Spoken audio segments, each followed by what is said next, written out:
여러분 안녕하세요. 우리나라 모든 가정의 은퇴 고민을 해결해줄 은퇴설계와 연금도우미 정재은입니다.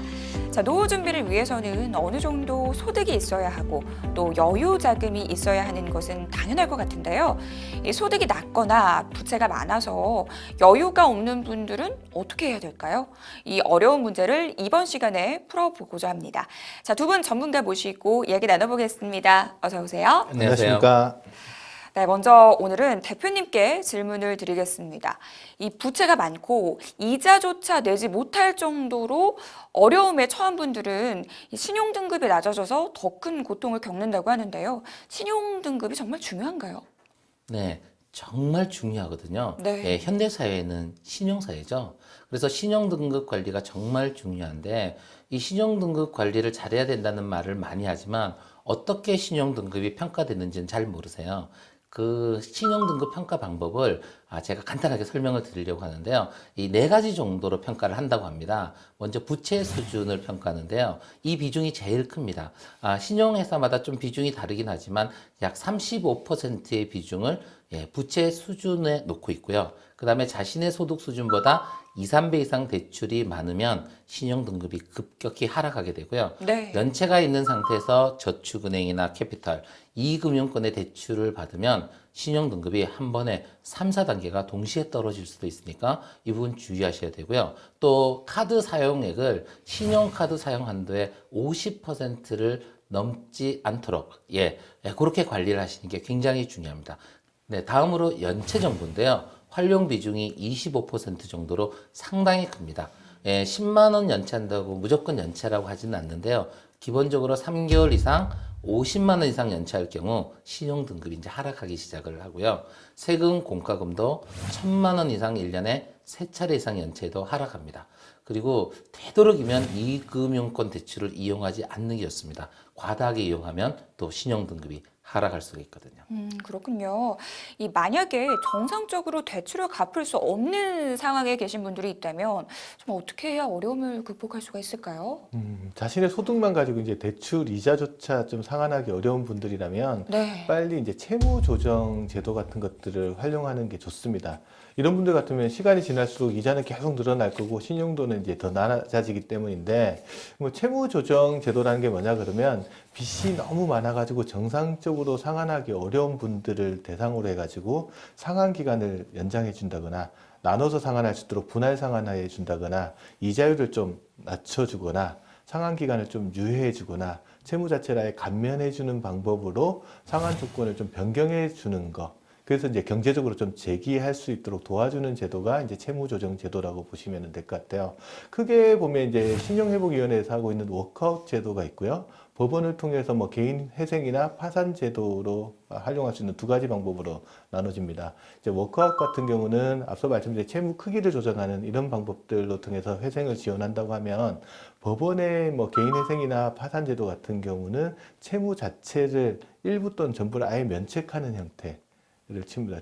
뒤에 게 더 좋을 것 같긴 한데 네. 법원에 파산 선고 받는 건 생각보다 좀 더 까다로운 조건들이 있기 때문에 우선 이제 신용회복위원회 같은 데서 이제 채무 조정 절차부터 검토해 보시는 것들이 좋을 것 같습니다. 좀 더 구체적으로 이 신용회복위원회 개인 워크아웃 제도에 대해서 알아보고 싶습니다. 구체적으로 어떤 제도인가요? 네, 그 개인 워크아웃을 신청하려면 자격 요건이 분명히 있어야 되겠죠. 네. 먼저 총 채무액은 15억 원이 넘지 않아야 됩니다. 다만 담보 채무는 10억 원, 무담보 채무는 5억 원 이하여야만 가능하고요. 채권 금융회사에 대한 채무 중 어느 하나라도 약정한 기일 내에 변제되지 아니하고 경과 기간이 3개월 이상 되어야 됩니다.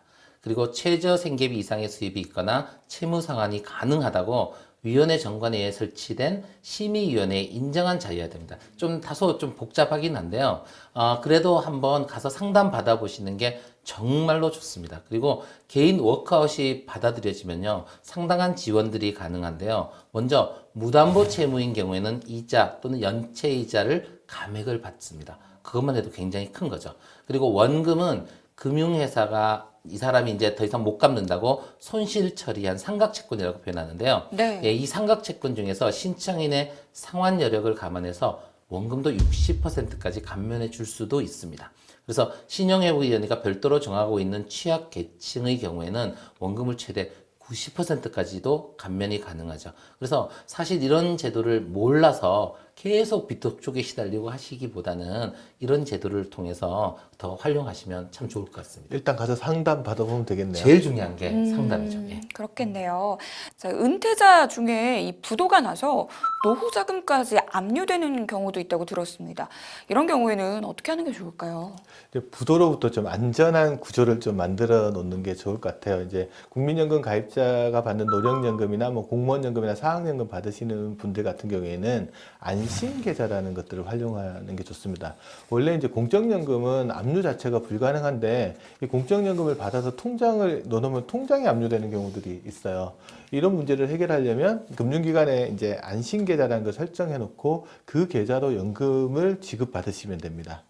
근데 한도가 있는데 매달 들어오는 금액이 150만 원까지 들어오면 그 통장은 압류를 못 하게끔 되어 있으니까 연금 계좌는 그렇게 관리를 하시면 좋을 것 같고요. 그때 일부 뭐 공무원연금이나 사학연금 받으시는 분 중에 금액이 150만 원 이상 받으시는 분도 꽤 많으시잖아요.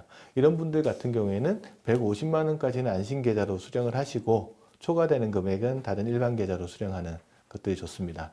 그다음에 자영업자분들이 활용할 수 있는 압류가 안 되는 계좌로 노란우산공제가 있습니다. 네. 이 노란우산공제는 대부분 사람들이 저축하면은 여기 세액공제 주는, 소득공제, 세액공제 주는 걸로만 알고 계신데 여기에 적립된 금액은 압류를 못하게끔 되어 있습니다. 그러면 나중에 사업이 잘못되거나 이렇게 부도가 났을 때 이 자금을 활용해서 생활안정자금으로 쓰거나 아니면 재기자금으로 또 쓸 수 있으니까 노란우산공제 활용하는 게 좋고요. 그다음에 세 번째, 직장인들 같은 경우 퇴직하면서 받은 것들을 개인형 퇴직연금 계좌, IRP 계좌 같은 데 넣어놓으면 여기도 압류가 안 됩니다. 그래서 부도나 뭐 사업이 잘못되거나 이랬을 때 압류가 안 되는 계정들을 자기가 가지고 있으면 그래도 최소한의 안전장치는 가져갈 수 있을 것 같습니다.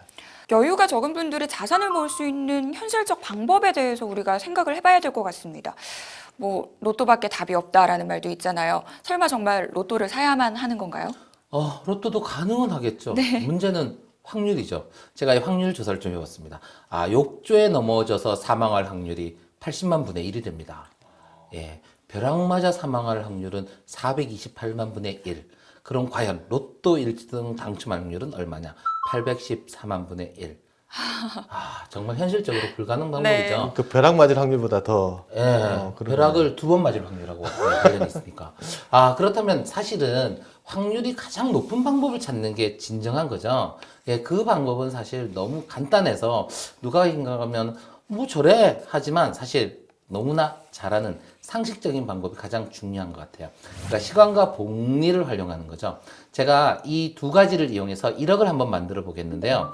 금리를 2%로 가정했을 때 1년 내에 1억을 만들려면 매월 825만 원씩 넣어야 됩니다. 뭐 당연히 그 정도 넣어야 되겠죠. 근데 불가능하죠. 그러면 10년으로 늘리면 어떻게 되느냐? 한 달에 75만 원이면 1억 만들 수가 있습니다. 그것도 힘들다. 그럼 기간을 늘리면 되죠. 20년으로 늘리면 한 달에 34만 원이면 됩니다. 그러면 여기서 제가 2%라고 얘기했는데 수익률을 조금 올리기 위한 노력을 해서 2%일 때는 34만 원을 납입해야 되지만 만약 5% 정도로 수익을 조금 높인다면 이게 25만 원으로 확 줄어들죠. 그래서 작은 돈이라도 적립을 시작해야 미래를 꿈꿀 수가 있죠. 그래서 1억의 꿈이 먼 것 같지만 시간과 복리를 이용하면 정말 좋죠. 그러면 어떻게 해야 되느냐? 네. 제일 먼저 무엇보다 고금리 부채는 무조건 빨리 상환해야 됩니다. 요거 상환할 때까지는 잠도 좀 적게 주무시고 아주 열심히 일해서 이걸 빨리 갚는 게 가장 중요하고요. 이 대출 이자를 내고 돈을 모은다? 불가능합니다.